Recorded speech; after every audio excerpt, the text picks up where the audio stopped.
All right.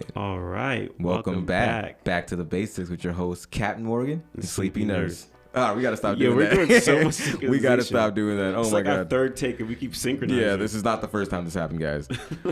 But I'm happy to be back, and I'm happy that everyone's listening, man. Well, what's your take on this, brother? I'm happy to be back too. I'm finally happy to be able to talk to you guys again. We've been gone for a while, and we're gonna start being a lot more consistent. Promise you guys. To be continued. Just follow up. We're gonna be here. I'll never give on you. I'll never give on you guys. That's one thing, we don't give up. We always come back. It's like every episode is a season. Every episode is a season. We're always kind of coming back. We never stayed, bro. But anyway, let's just dive right into it. Sleep, what do you want to talk about today? Oh, I want to talk about the movie Judas and the Black Messiah. Even the name is crazy. The name just hooks you, Judas and the Black Messiah. It sounds like it should be in the Bible because it is. It is. The Black Messiah, the Messiah. Yeah, it's cool. That's the name of this movie. Yeah. So, it's just too big not to talk about. Yeah, this movie is way too powerful not to talk about it, let alone that. The kid, it's not even a man. A man's leading this rebellion, leading the Black Panthers, Fred Hampton, and he is 21. Let's just start at that. TP Productions. Welcome to the Basics Podcast, where we take life's big questions and break it down to its fundamentals. Keeping health as our guide, join your hosts, two Jamaican brethren, the Captain Morgan and Sleepy Nurse, as we take you through the basics. Let's help define ourselves today so we can create a better future for tomorrow. Feel good, feel great. Yo, let's break it down in the simplest form. Knowledge the new rich, that's where wisdom is born. It's written in stars, manifested in physical form. Let's ring the alarm, trying to get y'all to weather the storm. It's real, silence can kill, minus what's real, how they conceal. I'm eyeing the mill, trying to build, grinding be still. I'm hip-hop, meets Harvard and Brown. Plus the school of hard knocks, that be the heart of the sound. The economy's down, but what goes up, it gotta fall. That's a universal law, so even nature's kinda flawed in the way. Sleepy nurses feeling to lead the way. So I like to start this like any cliche movie and start from the end. Yeah, I'm starting with Fred Hampton being 21 and being murdered and putting his life on the line for the people. I live for people. I die for people. He's given better speeches than I ever heard in my entire life, and he's 21 and he's putting his life on the every day for the people. I'm not doing that, so it made me feel like, damn, I'm not doing enough. But dude, you had to practice. You rehearsed that. That sounded way too good. No, I only watched the movie one time. I only practiced that one time. Okay. So, yeah, this is my first day saying I live with people, I die for people. Why is he extra Southern for some reason? I have no idea. It's like placed in Chicago. Yeah, he's like super Southern. I was like, did he actually talk like that? He's the only one with that strong accent. Yeah, no one else sounds like it. That's where I don't want to get sidetracked, but it's like, yo, literally no one else spoke like that but him. Why? I want to kill a pig. Kill me. What the fuck? And they made that actor extra black. What's his name? He's in so many movies. He's the Get Out guy, but they made him extra black in that movie. The Basics. He's not from America, right? He's from England, right? Yeah. Yeah, I knew that. I brought that up because they did an interview about him, and they were saying like, how does it feel to portray someone who's African American? Oh, it's because he's technically not American. Yeah, he's not American. Yeah, so it's like, why didn't they use an American? He's a great actor, though. Yeah, he sounded great. He is a great actor. He sounded more American than people from America. I don't want to start with the negatives of the movie. Yeah, we kind of did. We kind of started clowning the movie. That was not the purpose of this at all. Yeah, but that's what podcast's about. It's about conversation. The Basics. Yeah. He looked really old. Guy does not look 21. He looks 35. He clearly looks 35. He looks 30. Maybe it was like, you're in the Civil War and whatnot, so I guess things are a lot higher at stake. You probably age a little faster. You probably look older. Faster than everyone else at his age group. Yeah, everyone around his age group looks their age except for him. I don't know.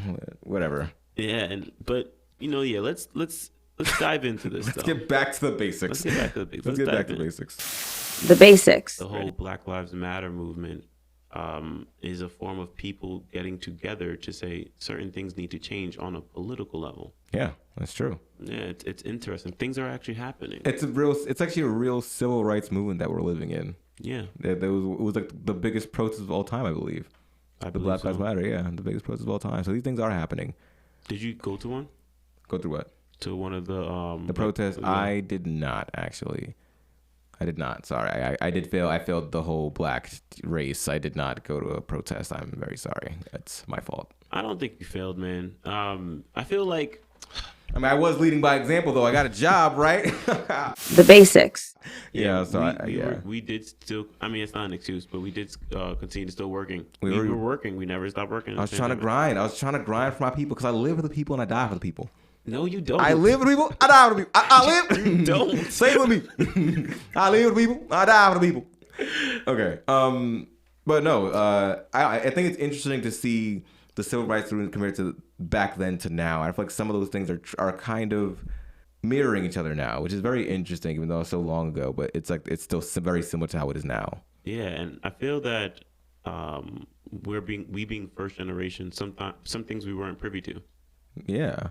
And it's been, you know, I'm very happy that I'm learning so much more because I wasn't aware of some things my parents do not know about because they're not from this country. Yeah, they wouldn't know. Yeah. And I wonder, this is going back to the movie, I'm getting sidetracked. But what if, you know how there were informants in the movie, like informant in the Black Panther that was like secretly the snake or the rat, it's a rat, right? Yeah. The rat, yeah, there's rats in the organization. So what if, and they're stitching to the pigs. The rats are stitching to the pigs. What if it's like that in the Black Lives Matter group too? Like there's people that are actually against the group in the group and they're snitching to the pigs. It's probably the same shit. Dude, you might have just solved the mystery. That didn't even Facts, happen right? yet. Nigga, I'm ratting y'all right now. I don't fuck with no rat. You know what I'm saying? I did not fuck with him at all. This went from like inspirational to gangster. Yeah. We don't fuck with rats. I'm telling you that right now. That is not from the basics on God. Like, The basics. that really resonated with me. Like everything, it was very moving. Like I always had a sense of anxiety throughout that entire movie. It was just an overall brilliant film. Like you felt anxious for Judas because like, yo, this guy about to get caught. This guy's doing some seriously crazy shit. These other rats getting killed. Is Judas gonna make it? So you have a sense of anxiety the whole movie. For yourself, do you feel that the characters and the actors did a good job?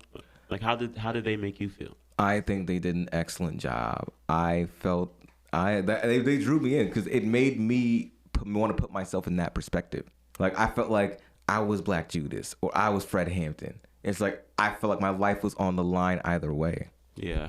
That's what it felt like. My life was on the line.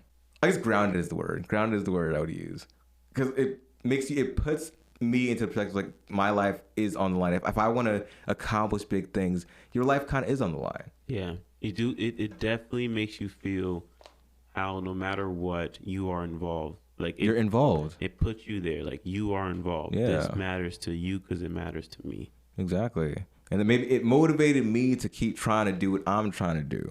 Yeah. You know what I'm saying? That's what it made me feel like. I just felt grateful. I felt grateful. Because these guys, they fought for what they believe in to get where they had to go to, and they made changes. And I'm out here being lazy because I don't even want to go to work. But when I could be doing so much more, like I was 21. He was 21. And he's living for the people, and he's dying for the people. You know what I was happy about when I was 21? Being able to drink alcohol. Yes. And when I didn't get to drink, I was like, oh, fuck, dude. Fuck, mom. Why can't I just drink? And that's like the biggest deal. But I was like, yo, these guys are fighting the power, and you're fighting the beer. What kind of sense does that make? I don't know. It definitely made me feel. Yeah, it give you perspective. Like, what am I really doing here? What is your intention? Yeah, what am I really doing here? And then I don't know. It made me feel like I should focus more on my purpose, and I think that's what everyone should take from that as well. Yeah, there was definitely a sense of purpose in that movie, and dying for your purpose. Yeah, dying for your purpose, putting your life on the line for the purpose. Literally, I think it's about purpose. Even the Black Judas was also fighting for his life because he could have died on multiple occasions.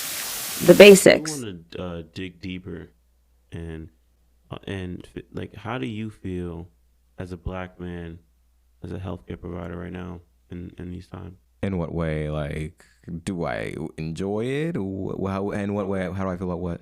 Do you feel that you are living a purpose for yourself or for Black people? Huh. You know what? That's a hard question. What do you guys think about that? Like, I know that question was for me, and I'm sidetracking.